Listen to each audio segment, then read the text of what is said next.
Nous passons à la ZAC Château-Rouge, là, une série de délibérations qui concernent cette ZAC. Je vais laisser Michel Boucher vous les présenter.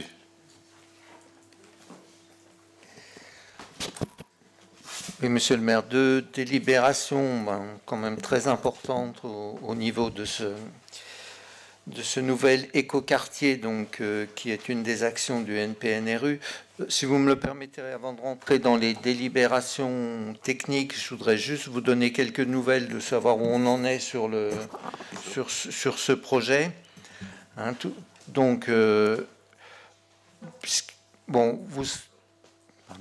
vous savez que sur le terrain actuellement se passent les démolitions par les bailleurs des 140 logements. Donc les 2 bars ont été démolis, vous avez pu le voir.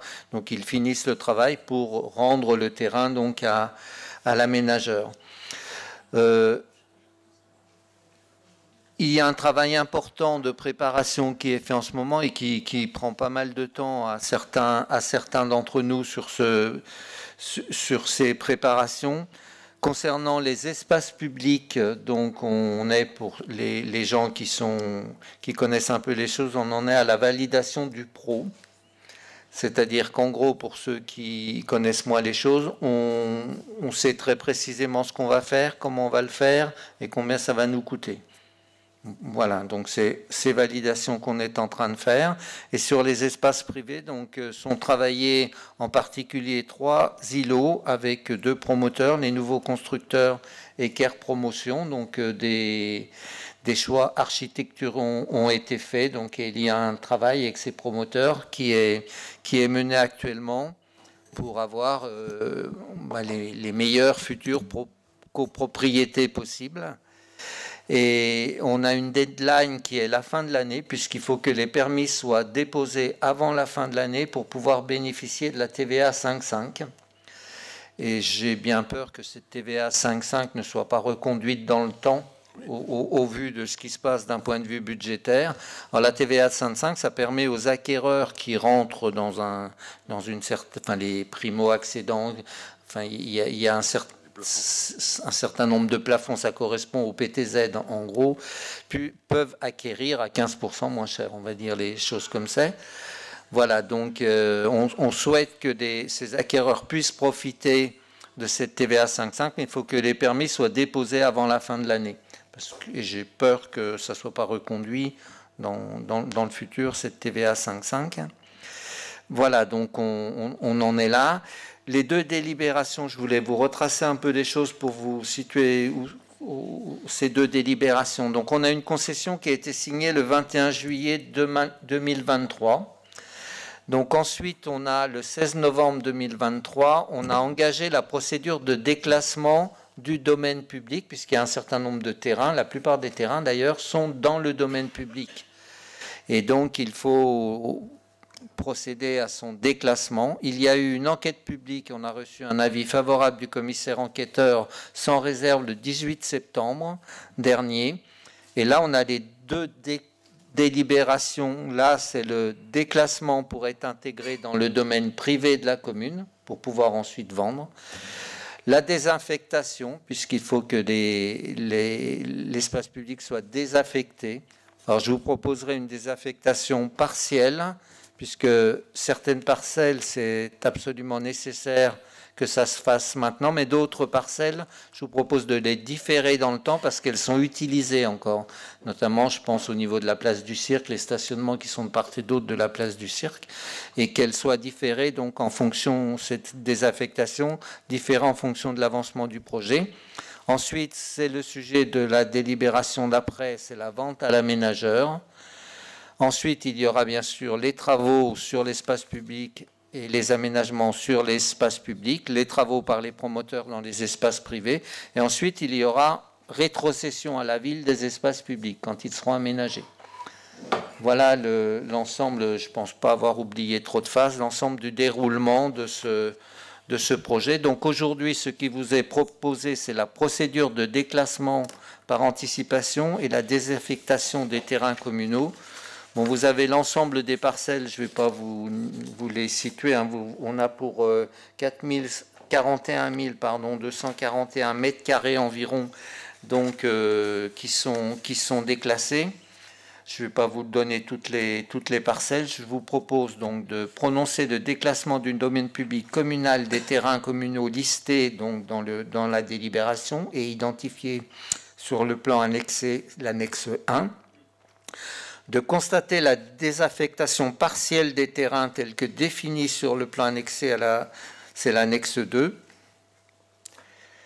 De dire que les emprises encore affectées à un service public ou à l'usage public feront l'objet de désaffectations ultérieures en fonction de l'avancement de l'opération et dans un délai de 3 ans à compter de la présente délibération, et d'autoriser Monsieur le maire ou son représentant à signer tout document nécessaire à l'exécution de la présente délibération. Voilà, donc cette délibération, il s'agit donc de sortir, de déclasser donc ces terrains publics et de les mettre dans le giron de la ville, dans les terrains privés de la ville, pour pouvoir ensuite les vendre. Voilà, et la délibération qui va suivre, c'est la vente. Est-ce qu'il y a des interventions? Est-ce qu'il y a des votes contre, des abstentions sur cette première délibération?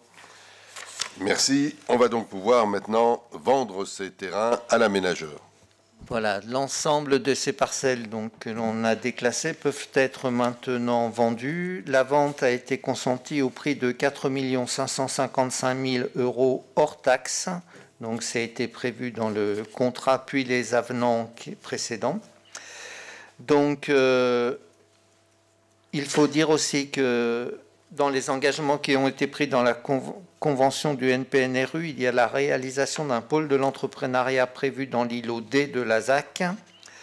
Donc l'acte de vente des terrains devra comporter une clause de cession à l'euro symbolique par la société Crédit Mutuel Aménagement Foncier à qui on vend les terrains, à la communauté d'agglomération, au détainement concerné par ce projet,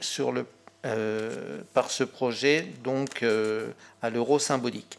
Voilà, c'est-à-dire qu'ils ne valoriseront pas ce terrain de l'îlot D, cette partie-là ne sera pas valorisée. Ensuite, évidemment, il y a les espaces publics sont aménagés, et puis donc ils vendent des droits à construire aux différents promoteurs sur les espaces construits. Je crois d'avoir tout dit. Oui, très bien. Pas d'intervention, pas de vote contre ni d'abstention. Merci. Donc ce projet avance et il peut continuer d'avancer.